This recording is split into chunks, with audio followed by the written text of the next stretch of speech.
Hey guys, welcome back to the channel. It feels really good to be back making some content for you guys again. Unfortunately, I had to take kind of an extended break, some time off from the channel, being able to make videos. My life got a little bit busy there for a while with our new baby. Me and my wife just welcomed our new son into the world June of last year, and he's growing and doing great.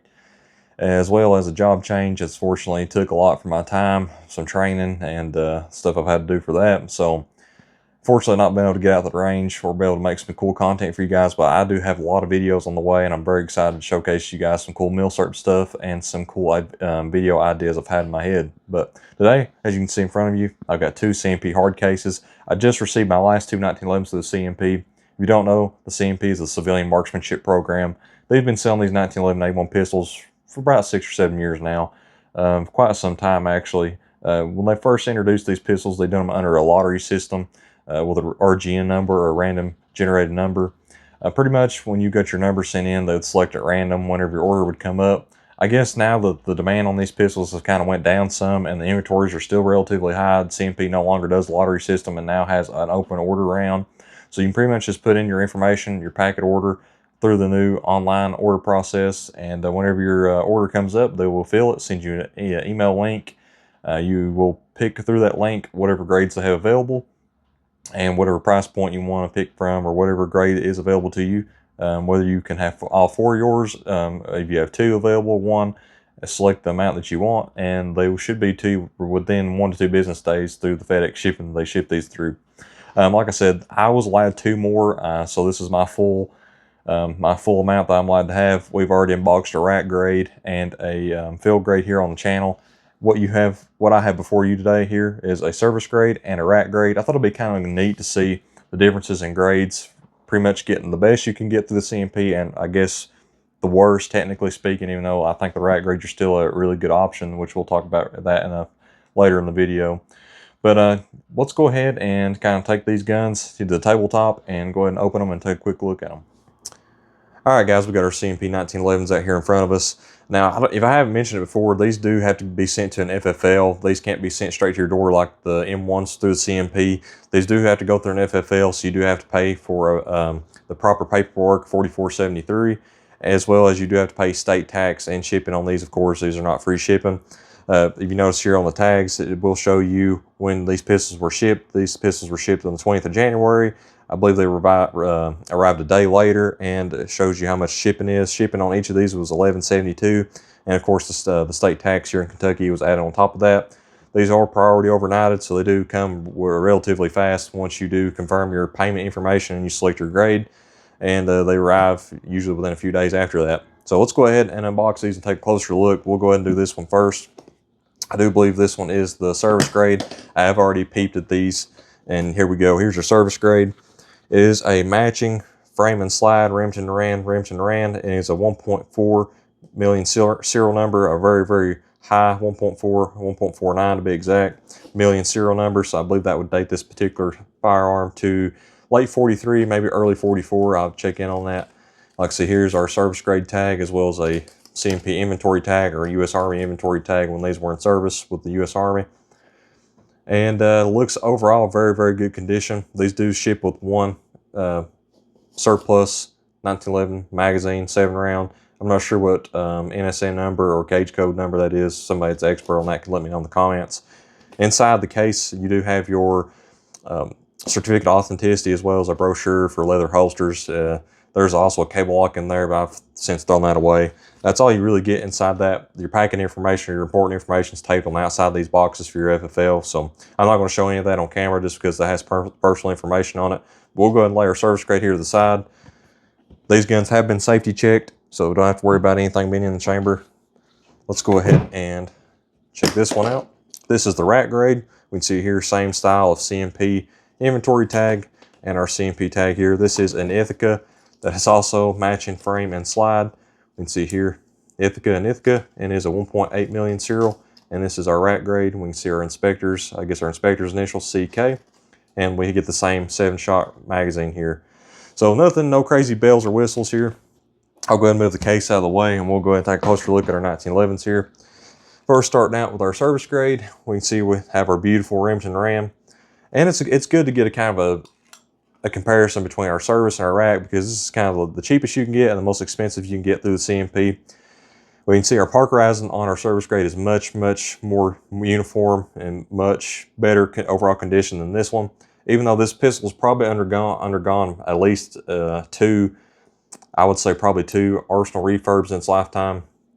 We can see here our United States property markings and our big NO. That's a dead giveaway. This is a Remington Rand frame, as well as our R stamping here on the lower trigger guard. 1911A1 U.S. Army. The grips appear to be in very good condition. Minimal wear here on our grip safety, as well as our mainspring housing. Overall condition looks very good. Slight muzzle wear towards the end of the slide. On the other side here, if the camera can catch it, we do have our heat treating that you can see here, as well as the end of the slide. During wartime, they've done that to kind of speed up production, just heat treating the high wear points on here. So you got high wear points here on the muzzle, as well as your takedown and disassembly notch. We see a really nice Remington Rand, Syracuse, New York, USA marking here. And I'm not sure what type of slide this is, whether it be a 1, 2, and 3. I'm not that well educated on 1911A1's, but I look forward to learning. For those that do know, go ahead and leave me a comment down in the comment section if you do know what type of slide this is. Like I said, I'm not sure if this pistol's been together since 1943. I highly doubt it. It's probably by pure luck that this is matching frame and slide. Most of these pistols that you are going to order through the CMP are going to be mixed masters, so getting one that is matching is a pretty big deal. And most of the high grade premium stuff goes to auction anyway, so I don't think you're getting anything super special when you order these, but I feel like I did get lucky getting at least a matching frame and slide from the same manufacturer. But overall condition's really good. The barrel in this gun was a post-war 1946 barrel. It said Colt 45 Auto on top. I replaced that with another barrel I had in my inventory, my collection, with a high standard. So I put a high standard barrel in this gun to make it more period correct and make a more honest example of my collection. So that is the only thing I noticed right off the bat when I got it out of the box, is that this definitely had a post-war barrel, but overall it looked pretty true to original. Now on my Ithaca here, I was very excited when I pulled this out of the box. This appears to be an original finish 1911A1. I don't think this has been super refurbished. There may be some small parts, like maybe the hammer and the safety that's been changed. But overall, the pistol appears to be very honest. We can see here we got a lot more heavy wear on our slide, as well as our frame here on the bottom. If you can see that on camera. Here on our slide, here on our barrel, more here on our side. And this to me looks like it's been carried in a leather holster quite a bit. We see right around our edges we got a lot of high wear, but our markings are very crisp. We can see United States property, 1.8 million here, 1911A1 U.S. Army. We can see our cross Kansas cartouche, like Buchanan and Remington Rand here, our P acceptance stamp, as well as our P here, and an FJ at angle, which I believe does indicate, from my knowledge, an Ithaca manufactured frame, as well as the Ithaca slide. We can see here Ithaca Gun Co., Ithaca, New York. Now, I'm not sure what exact variation, like I said, on the Rand that this one is, but it appears to be original to the frame and the gun. I do believe this gun probably has been together for quite some time, just judging by the condition of everything else. I was very happy. When we break these guns down, we'll take a look and see what the internal components are. So let's go ahead and break these guns down and showcase to you guys what these pistols have. All right, guys, we got our pistols broken down here. You can see we got our Remington Rand here. Overall, wear condition inside the frame looks pretty much minimal. We do have a little bit here on our hammer. Don't see anything that's jumping out to me right off. Frame looks pretty straight, good condition. This pistol did come greased or lubricated, so that's probably from Army storage if I had to guess. Nothing crazy jumping out to me. Feed ramp looks good. Nothing really crazy there. Our barrel bushing, same thing. Good condition, as well as our plunger. No special markings really on these. Here's the high standard barrel I said that I did replace in this gun, or put in this gun to make it more correct. See our high standard marking stamp here. Probably can't tell a whole lot about bore condition. This bore is good. The barrel that originally came in this gun was a mirror bright. I'll try to insert pictures if I remember to put pictures of the proper barrel that did come in this pistol. But the barrel that's in this is good, so I guess it really doesn't matter showing you guys, since it's not the original to the gun. That is the way it's shipped, rather. Recoil spring, and here in our slide we can see minimal wear points inside the channel. Everything looks really good. And our slide stop here,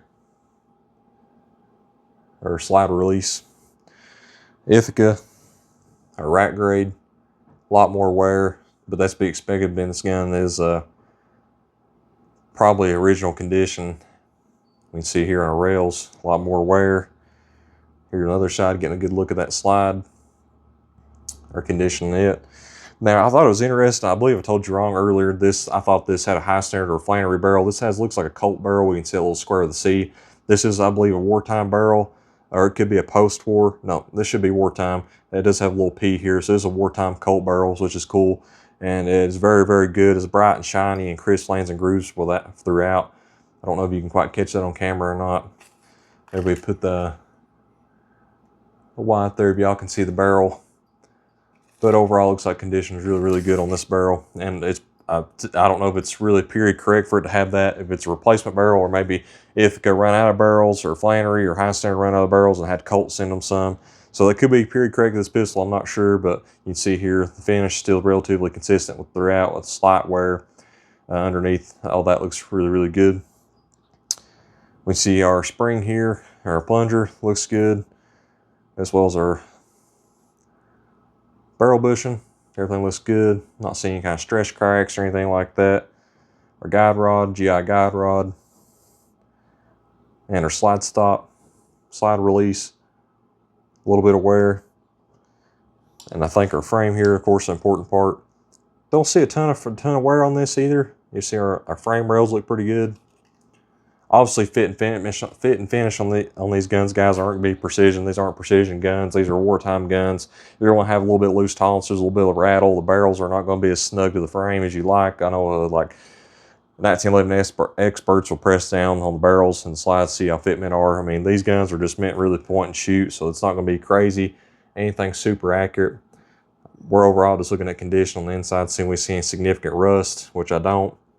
We do see some slight wear here, as well as, of course, an idiot scratch like a lot of these 1911s have.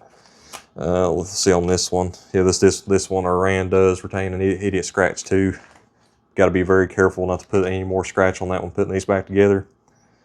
But yeah, guys, overall, I'm very, very happy with the condition of these pistols. I couldn't be happier with what I paid. We can't talk pricings on here, but if you're curious, you can go ahead and get on CMP.com, 1911 sales, and look at pricing yourself. Go ahead and check them out and see if it'd be worth you. Let's go ahead and get these pistols back together, and we'll do some final thoughts. Alright guys, that pretty much concludes the video of my very last two CMP 1911s I'm eligible to order. Like I mentioned earlier in the video, you are allowed 4 of these for a lifetime. These are my last 2, and I honestly couldn't be any happier to get matching frames and slides, whether or not that they're correct for the period on the frame and slide. They are matching manufacturer, and I couldn't be any happier to have a really, really clean piece, Remington Rand, and a very honest war piece that just looks like it's been there and done that, and a very clean Remington Rand. Very, very happy to add these in my collection. I really love what CMP does, allowing us to purchase these straight from Army inventories. I'd also like to take a minute to really thank the CMP sales team. They're extremely, extremely professional and very friendly to work with. I can't remember the woman's name I talked with on the phone, but we had an issue with the online services through the email link.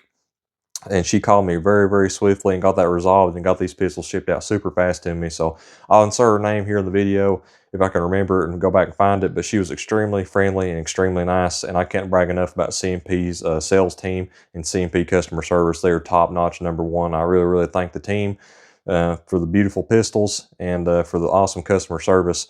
Guys, that's pretty much going to be it. I hope you enjoyed this Milcert Man video. It's a little bit of a lengthy one, not a lot of crazy stuff going on, but hopefully later on we can do a video comparing all the grades, since we have service, a rack grade, and a field grade in my collection. We can take a look at all of them and see which best fits you for whatever you want to purchase when your time comes. All right, guys, I appreciate you guys. I'll catch you in the next Milcert Man video. God bless.